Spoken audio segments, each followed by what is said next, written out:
একটি বল, যেটা শুরু হয়েছিল সাধারণ গরুর চামড়ার টুকরো দিয়ে, আজ সেটাই হয়ে উঠেছে প্রযুক্তির এক বিস্ময়।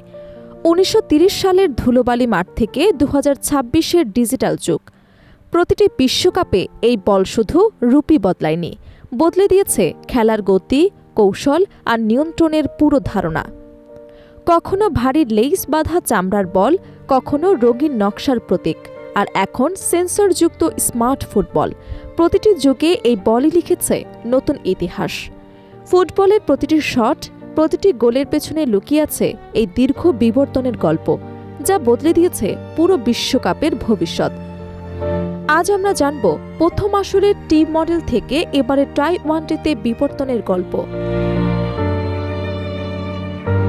বিশ্বকাপের বলের যাত্রা শুরু হয় ১৯৩০ সালের প্রথম আসর থেকে, যেখানে উরুগুয়ে এবং আর্জেন্টিনার ফাইনালে দেখা যায় দুই ভিন্ন ধরনের বল ব্যবহারের অদ্ভুত ঘটনা। সেই সময় বল ছিল মূলত চামড়ার তৈরি, ভেতরে থাকত প্রাকৃতিক ব্ল্যাটার, আর সেটি আটকে রাখতে ব্যবহার করা হতো মোটা লেস। এসব বল ছিল ভারী এবং পানিতে ভিজলে ওজন প্রায় দ্বিগুণ হয়ে যেত, ফলে খেলোয়াড়দের নিয়ন্ত্রণ ছিল অনেক কঠিন। তবু এই অনিশ্চয়তার মধ্যেই শুরু হয়েছিল বিশ্বকাপ বলের ইতিহাস, যা ধীরে ধীরে বদলে যেতে থাকে প্রযুক্তির ছোঁয়ায়। ১৯৬২ সালের চিলি বিশ্বকাপে আসে প্রথম বড় পরিবর্তন, যেখানে ব্যবহার করা হয় মিস্টার ক্র্যাক বল। এতে যুক্ত হয় লেটেক্স ভালভ, যা বলের গোলাকৃতি দীর্ঘ সময় ধরে রাখতে সাহায্য করে। এরপর ১৯৬৬ সালে ইংল্যান্ড বিশ্বকাপ পর্যন্ত বল তৈরি হতো আয়োজক দেশেই, কোনো নির্দিষ্ট আন্তর্জাতিক মান ছিল না। কিন্তু ১৯৭০ সালে মেক্সিকো বিশ্বকাপে আসে বিপ্লব।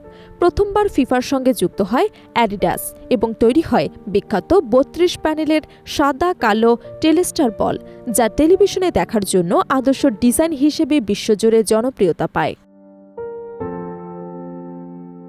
এরপর ১৯৭৮ সালের ট্যাঙ্গো বল নতুন ডিজাইনের যুগ শুরু করে, যেখানে ২০টি প্যানেলের টায়ার্ড প্যাটার্ন ব্যবহার করা হয়। এই ডিজাইন এতটাই সফল হয় যে প্রায় ২ দশক ধরে এর প্রভাব বিশ্বকাপ বলে দেখা যায়। এরপর ১৯৮৬ সালে আসে সম্পূর্ণ সিনথেটিক আস্তেকা, যা ছিল পুরোপুরি ওয়াটারপ্রুফ বল। ১৯৯০ সালে কোয়েস্টা বল যুক্ত করে নরম ফোম লেয়ার, যা বলকে অতি দ্রুত এবং নিয়ন্ত্রণযোগ্য করে তোলে।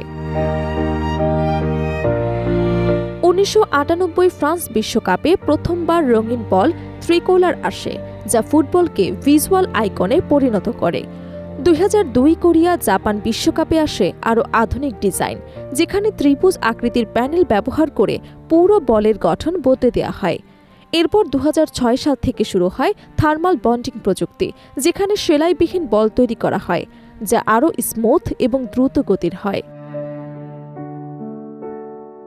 তবে ২০১০ সালের জাবুলানি বল বিতর্ক তৈরি করে এর অনিয়ন্ত্রিত গতির কারণে। এরপর ২০১৪ ব্রাজিল বিশ্বকাপের ব্রাজুকা আবার স্থিতিশীলতা ফিরিয়ে আনে।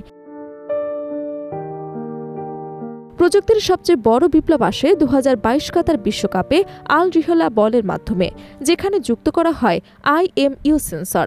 প্রতি সেকেন্ডে ৫০০ বার ডেটা ট্র্যাক করে সরাসরি VAR সিস্টেমে পাঠায়। এর ফলে অফসাইড সহ অনেক সিদ্ধান্ত হয়ে ওঠে প্রায় নিখুঁত।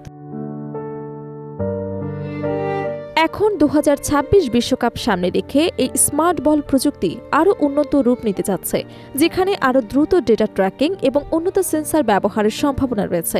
একসময়ের সাধারণ চামড়ার বল আজ দাঁড়িয়েছে এক ডিজিটাল বিপ্লবের প্রতীকে, যা শুধু ফুটবল নয়, পুরো খেলার ভবিষ্যৎকেই বদলে দিচ্ছে।